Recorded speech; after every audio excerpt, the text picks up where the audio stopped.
Yes, we are starting with a second ECG quiz on a rhythm strip. You try to have a look at the rhythm strip, identify yourself, even if it is written here, accelerated ventricular rhythm, answer yourself why it is accelerated idioventricular rhythm. So, first, you can see here clearly, right? Now, these are wide QRS complex. You can see this is a wide QRS complex clearly. You can see this is a wide QRS complex. And with that, T wave is in opposite direction. There is no P wave before QRS complex. So this is a ventricular rhythm. Broad QRS, T wave in opposite direction, no P wave before QRS complex. So it is a ventricular rhythm, first of all. Now if you look at the rate, it is 45. So if it is 45, means it is more than 40, so it is accelerated ventricular rhythm. If it is between 40 to 20, we'll call that as a idioventricular rhythm. And if it is much less than 20, we call that as slow ventricular rate, or we use the term agonal rhythm. We'll be showing you those ECG also as we go by. So this is classical accelerated ventricular rhythm. Now in this particular person, whenever you get this particular rhythm, this will produce a pulse depending upon the cardiac output. The pulse will be of a low volume, or sometime even you may not feel the pulse. Blood pressure will be low, or even you will have a severe hypotension. You might have even a shock stage. This is a condition where you will need a treatment, and usually you require to elevate the blood pressure, so you will require a vasopressor drugs to increase the pressure and to increase the heart rate. So try to identify accelerated idioventricular rhythm. The most common cause very frequently is because of a complete heart block, even in case of an acute myocardial infarction. Also, it can be because of ventricular disorders like ventricular aneurysms, etc. So try to identify the etiology and treat the basic etiology, and this can end up with a dangerous cardiac arrhythmia which can be lethal. You can clearly identify that there is no P wave before QRS complex. There is a broad QRS complex. T wave is in opposite direction. So clearly you can identify that this is idioventricular rhythm, and as the rate is more than 45, we call as an accelerated idioventricular rhythm. Very simple. You must be able to answer why it is accelerated idioventricular rhythm. Even if it is written here, you should be able to differentiate. Now say it is written already here, atrial fibrillation. Why it is atrial fibrillation with fast ventricular rate? Now normal rate is around 100 per minute. Now if you see the rate here, it is variable, but it is more than 100. So it is a fast ventricular. We don't call tachycardia. And if you look at the RR interval, I'll pause this. You look at the RR interval. It is absolutely irregularly irregular. I can't identify the P wave at all. You can't identify the P wave. RR interval is not constant. It is irregularly irregular. Whenever you get such, first possibility is always atrial fibrillation. And with atrial fibrillation, if you get the rate very fast, we call atrial fibrillation with a fast ventricular rate, or you call rapid ventricular rate. You can clearly see it is going up to 150, even 158. Simple. You can clearly see irregularly irregular, rate more than 145. All QRS complex are narrow. It is atrial fibrillation with fast ventricular rate, and this needs treatment. You have to control the rate, you have to control the rhythm. Because of this, the person will have thromboembolism, very common. Thromboembolism, most common complication because of atrial flutter and atrial fibrillation. So you can have that, and even the person will develop what we call as cardiomyopathy. because of tachycardia. We call tachycardia induced myopathy, and atrium will develop lot of fibrosis. So you should treat as early as possible, and they will end up with dilated cardiomyopathy. So try to treat them early, and there are a lot of complications because of atrial flutter fibrillation. So do diagnose and treat them. Now again you can see here, it is a pulseless ventricular tachycardia. Pulseless is on a physical examination. Here you can't make out that this will be pulseless. But whenever the ventricular tachycardia is there with a very fast ventricular rate, and whenever you see this fast ventricular rate, it will be invariably pulseless, and that should be treated with monophasic defibrillation at directly 360 joules. You should treat with that particular thing. So this is shockable. So whenever you see this rhythm, you should shock them. You can see this. Very fast ventricular rate. All QRS complex are broad, all are identical, so it is a monophasic. So we call monophasic sustained ventricular tachycardia, and you can see that up to 360 joules the current is given. DC shock. Say DC shock is given, it is not responding. So we'll call resistant ventricular tachycardia. Now, here, this is second degree AV block, Van-Quebec phenomena. Why? You have to answer.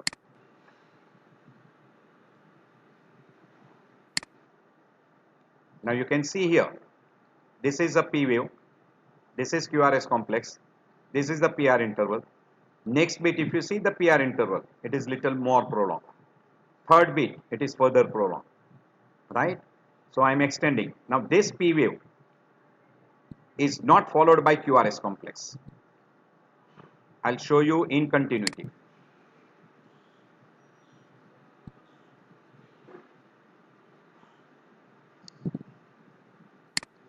Can you see here now? This is not followed by QRS complex. Now see this P wave, PR interval prolonged. Third P wave, PR interval further prolonged. And this is the fourth, not followed by QRS complex. Here, there is no QRS complex. So this beat is missed. Whenever you get that, this is classical Van-Quebec phenomena. Mobis type 1. Mobis type 1. Second degree AV block. Second degree AV block type 1 we call Van-Quebec. And it is called Mobis type 1. Second degree AV block.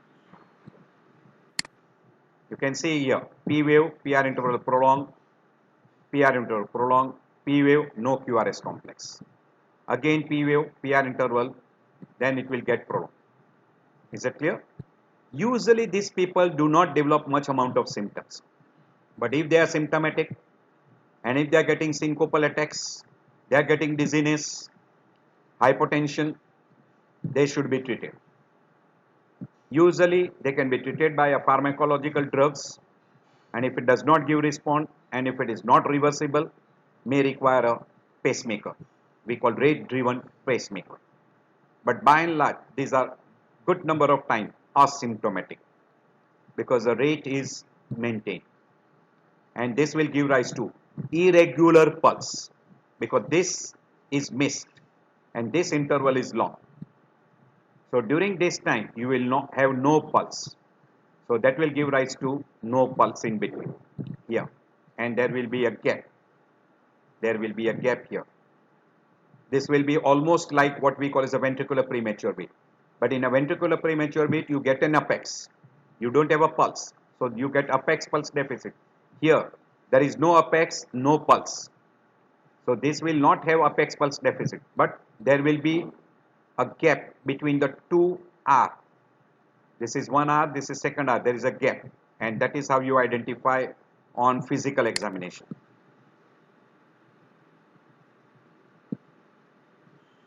Very clear. Try to identify. Now you can see here, this is missed.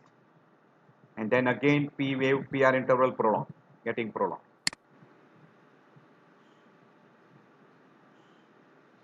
Every fourth beat is missed. Fourth P wave is not transmitted. So this is classical second degree AV block, Mobis type 1, or we call Van Quebec.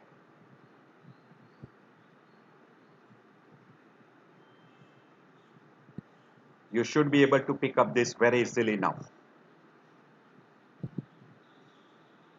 You can give atropine and try to identify if the rate is increased.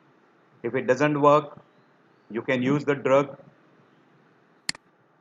Now we are showing you what we call as a Mobis type 2 variable block. But why it is variable block, you have to identify.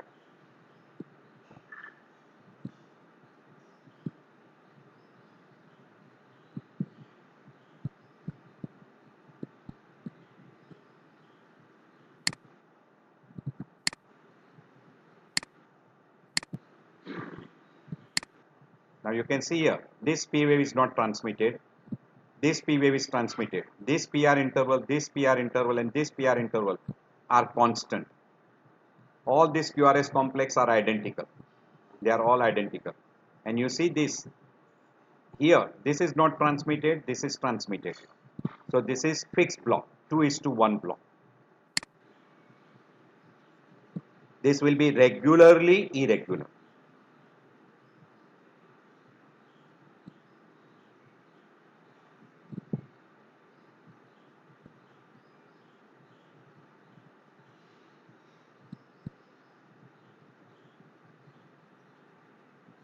So if you look continuously in the rhythm strip, then only you will be able to pick up these conditions.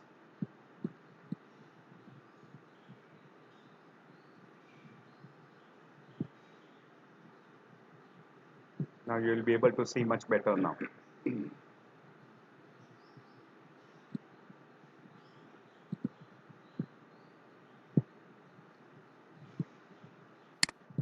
you see here? This is not transmitted, this is transmitted.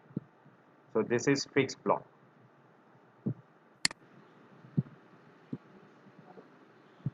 કોને mixture થોડીક વાર રહીને પછી કરો. Now this is what we call as a polymorphic ventricular tachycardia, or we call torsade de pointes. Torsade de pointes. You can see here, rate is 150, 164. You can see this P wave. Sorry, not P wave, we call QRS complex. You can see this QRS complex. This is a wide QRS complex, rate wise it is tachycardia. So this is ventricular tachycardia. There is no P wave before. So this is a run of ventricular tachycardia. See the shape of this, see the shape of this.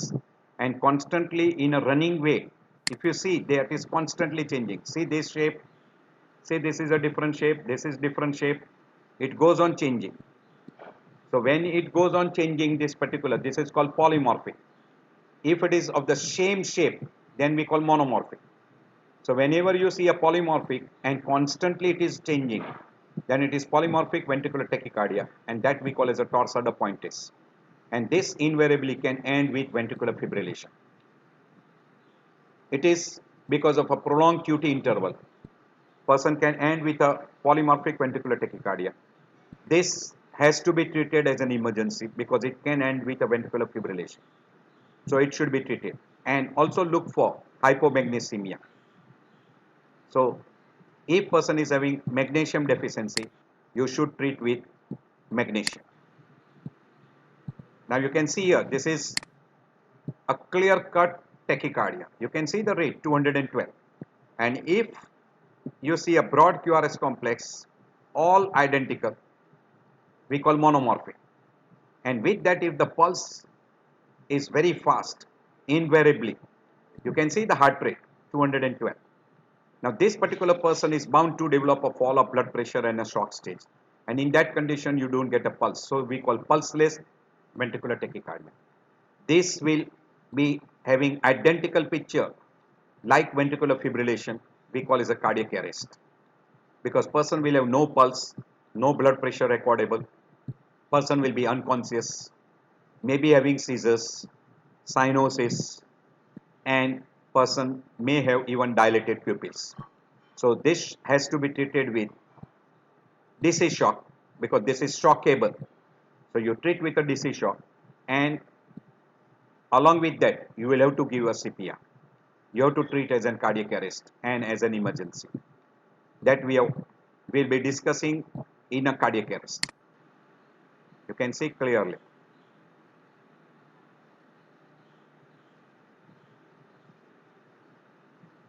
This needs decision, and that is defibrillation directly at 360 joules. If you use monophasic defibrillator, 360 joules. If you use a biphasic defibrillator, you can start with 200 joules. In that you don't require a high joules, depending upon what type of defibrillator you are having. You should be able to identify this very clearly. You can see on a monitor, if you see like this, pulse is very fast, treat as a pulseless ventricular tachycardia, like cardiac arrest only. Okay, very clear.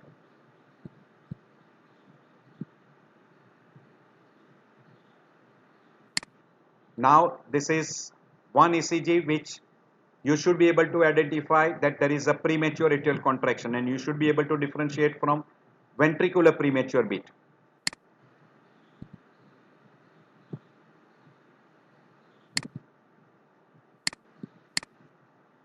Now if you see here, this is a P wave, this is a P wave, this is a P wave, this is P wave, this is P wave. So there are P wave before QRS complex. All QRS complex are narrow. If you look at this P wave, this P wave, this P wave, this P wave, they are identical. This PR interval is constant. If you look at the RR interval, these two RR interval are normal, or we call equal. This is little short and this is long. Now if you look at the shape of this P wave, this is different. This P wave shape is different. This RR interval is little short, so this P wave has come early. So if you look at the PP interval, this PP interval and this P to P interval, this P wave should have come here. Instead of it has come early. So this is premature. It is of an abnormal shape. So as it is of an abnormal shape, it is coming from the atrium. So this is atrial premature beat. And followed after that, you see there is a normal QRS complex. What will happen during this particular time? The atrium will contract. So because atrium contracts, all the blood will be ejected into the ventricle. Now ventricle contracts, so there will be a pulse. But it is little early, so the pulse volume will be little less. You will have an apex, you will have a pulse. So there will be no apex pulse deficit. But this is followed by a big compensatory pause. This is a diastole. So during this diastole, atrium fills up nicely, ventricle will also fills up nicely. So this pulse will be with a little large volume. So you will have a normal volume pulse, normal volume pulse, normal volume pulse, little low volume pulse, little early, followed by a little good volume pulse, more than this. And there is a pause, but this is not full compensatory pause. We call non-compensatory pause. This is characteristic of an atrial premature beat. While in a ventricular premature beat, this will be broad, T wave will be in opposite direction. There will be no P wave before QRS complex. So no P wave, broad QRS complex, T wave in opposite direction. This will, ventricular premature beat will give rise to what we call as apex, but because ventricle is not filled up properly, there will be no pulse. So you will get apex pulse deficit, and this pause will be full compensatory pause, and the next beat will be with little large volume. So you will have a normal pulse, normal pulse, normal pulse, then missed beat, and then after missed beat, whichever pulse come will be with a good volume. And during that missed beat, you will have apex. So you will have apex pulse deficit followed by a large volume pulse. This is characteristic of a ventricular premature beat. You should be able to identify this on a ECG and clinically. You can see clearly this is a atrial premature beat. There is a non-compensatory pause. This is premature. This will produce apex as well as pulse. So there is no apex pulse deficit, but this will be irregular rhythm. Rhythm wise irregular. because RR interval is not constant. But if it is coming at a regular interval, it will produce regularly irregular.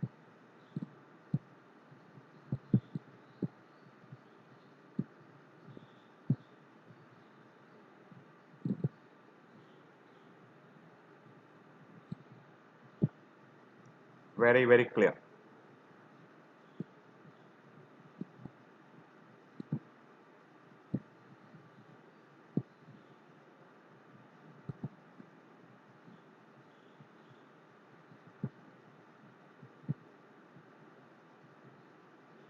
You should be able to identify on an ECG very nicely.